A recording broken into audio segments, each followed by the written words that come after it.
माछा परिसक्यो रे ए तिम्रो बनाएको त्यो त सित्रा पो त नि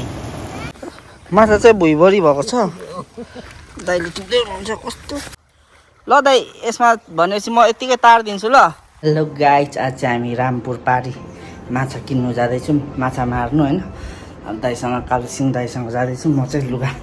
लदैछु अब के लाउनु झार झारू पनि छ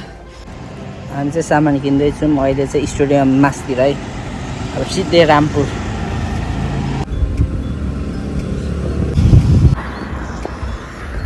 कोसी पारी आइपुग्यौँ हाम्रो मलाई काल्दा यहाँ चिसो खाने अब ट्याक्क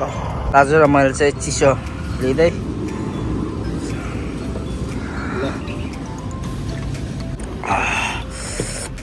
चिसो दामी छ है त यो चाहिँ चिसो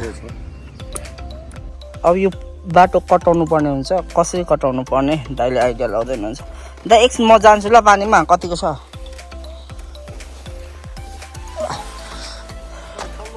अब लुगा खोल्नु पर्ने हुन्छ यहाँ चाहिँ ट्याक्क दिस इज सो च्यालेन्जिङ टप ए तल गएर छैन दाइ ल दाइ यसमा भनेपछि म यतिकै तार दिन्छु ल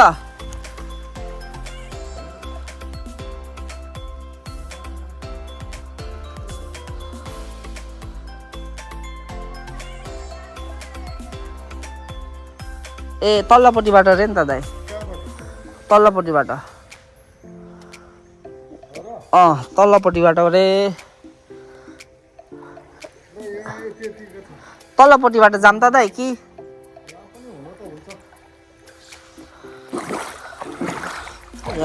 ट्राई गर्दैछु दाइ यता जाने हो क्या बाइक उदो उदो लग्ने हो क्या यहाँ अलिक गएर छ जस्तो लाग्यो त्यो त यति बितिसक्यो ल दाइ तल त फेरि छैन रहेछ नि त पानी तल तल पल्लोपट्टिबाट गरे पनि यहाँ चाहिँ यस्तो जानुपर्ने हुन्छ दाइ यतै बाटो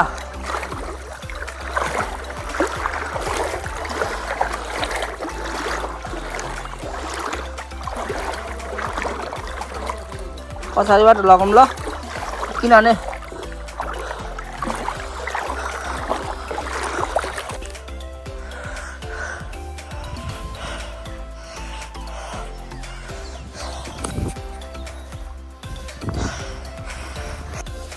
लोकेसन सोध्दै हुनुहुन्छ दाइले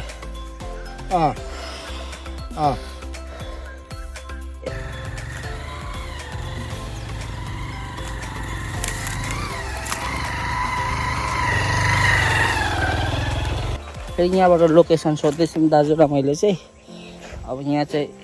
लेखेको छ यो टोल विकास संस्थानमा प्रवेश गर्नुभएकोमा तपाईँलाई हार्दिक स्वागत छ उदयपुर 3 पर्दो रहेछ यो आइपुग्यौँ है हामी चाहिँ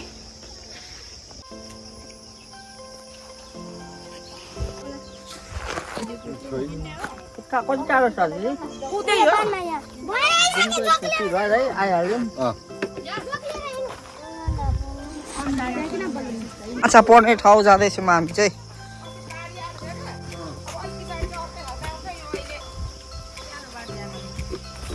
बारी आउँदा यता पनि माछा आउँछ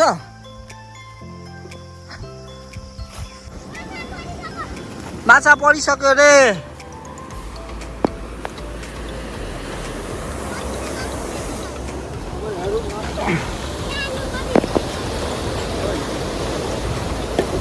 तिमी यहाँ पौडी खेल्न सक्छौ यहाँ पौडी खेल्न सक्छौ कहिले मान्छे मरेछ लड्छौ है त्यो बहिनी चाहिँ किन त्यहाँ गएको कपाल पालेको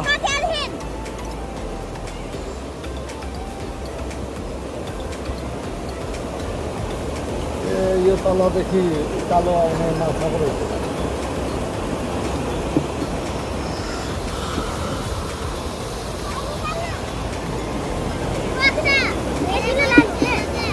पर सब्जी न ठुलो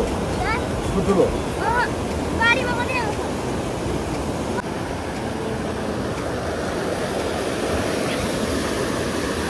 त्यहाँ जाल रहेछ नि त त्यहाँ ए यहाँ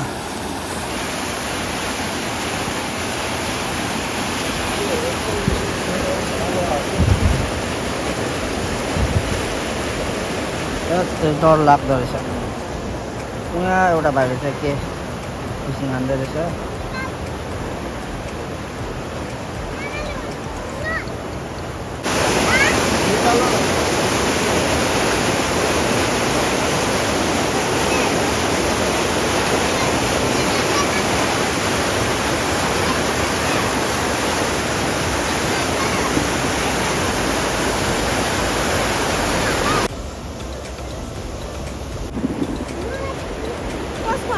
पपुरामको जनमको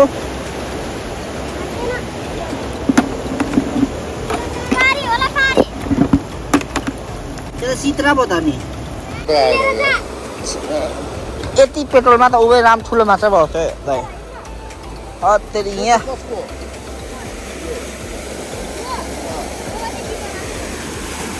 विमला राई चाहिँ यहाँको माछाको खतरा रहेछ जाल यता पनि थाल्नु भएको छ दुईटा उता पनि दुईटा अनि केटाकेटीले ह्यान्डल गर्ने रहेछ होइन दाइ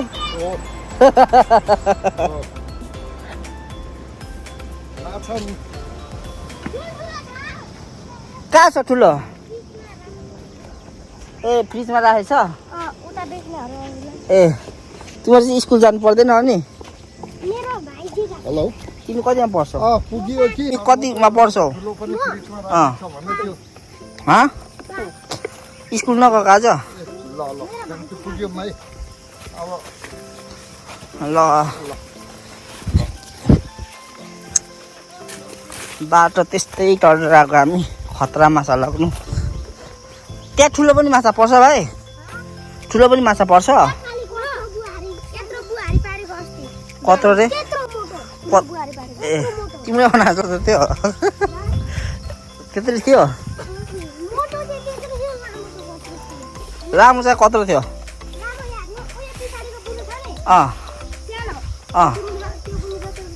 ए उयो गोस माछा पर्दैन गोच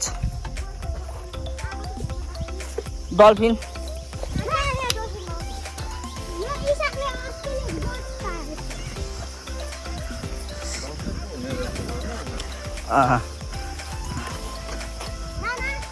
माछा सुकाएको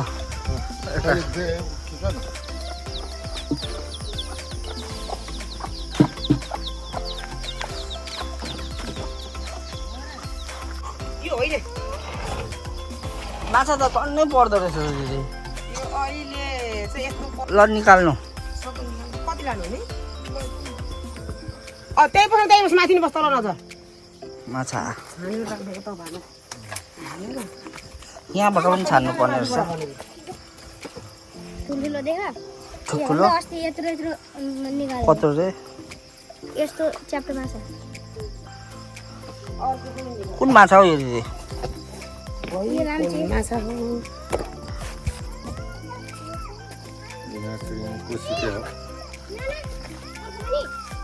सुँगुरे के गरेको यो त खायो यो माछा पसेको होला मुखमा आएर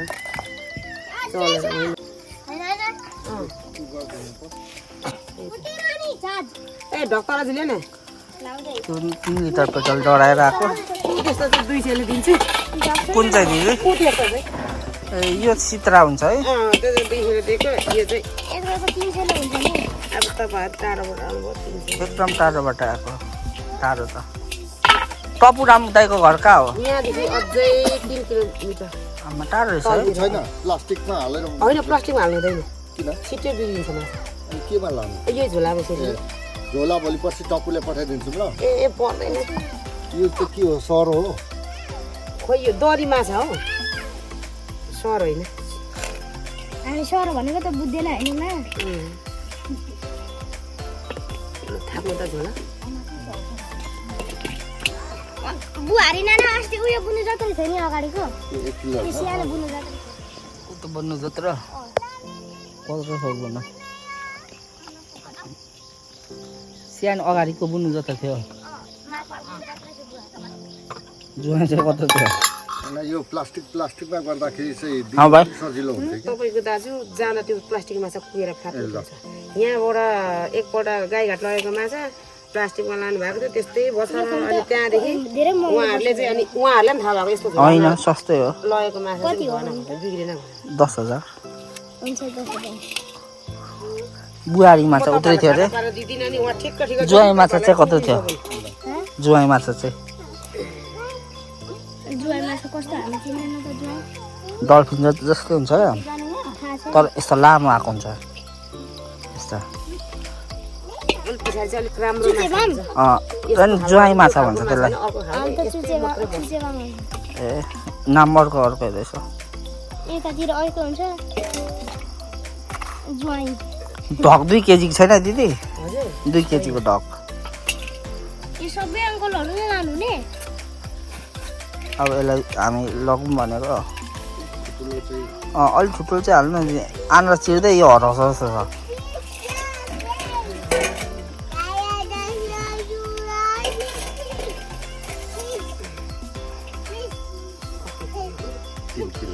तीन केजी भयो लानु चाहिँ कति भन्नु? अब 1 केजी लगौँ ल दाइ अनि लैजाउँ न हो ल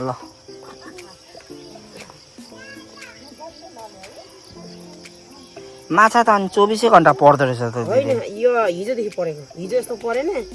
हिजो ठुल्ठुलो बुहारीहरू परेको थियो यहाँ त माछा बेचेरै नि मनको अब आम्दानी सधैँ हुने पर्दैन रहेछ नि त अब पानी घट्यो भोलिदेखि नपर्न सक्छ फेरि पानी बढ्यो कि परिहाल्यो पानी बढ्दाखेरि पनि कोही बेला पर्दैन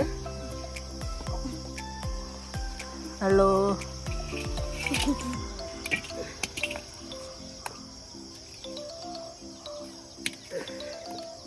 जनमेको घर कता हो दिदी जनमेको दिदी हो म ए जनमेको घर यता पारीपट्टि लु हाम्रो स्टाफ हो नि त यता पारीपट्टि छ जनम चाहिँ आफ्नै दिदी हो म जेठो दिदी ए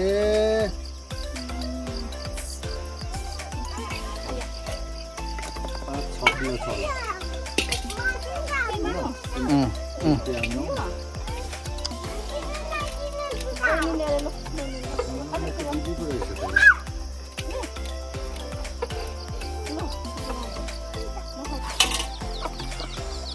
ए उयो यो झोला चाहिँ टपुले पठाइदिन्छौँ है हामी ए झोला तर यहाँ त चाहिन्छ नि त माछा त यहाँ पनि सबै सुकुटीको बनाउनु भएको छ दिदीले माछा चाहिँ भुइँभरि भएको छ दाइले टिप्दै हुनुहुन्छ कस्तो हतारको बेला यहाँ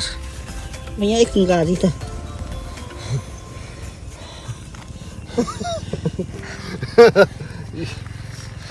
माछा माछा आजको लागि हाम्रो ब्लग यति नै गाइड्स बाई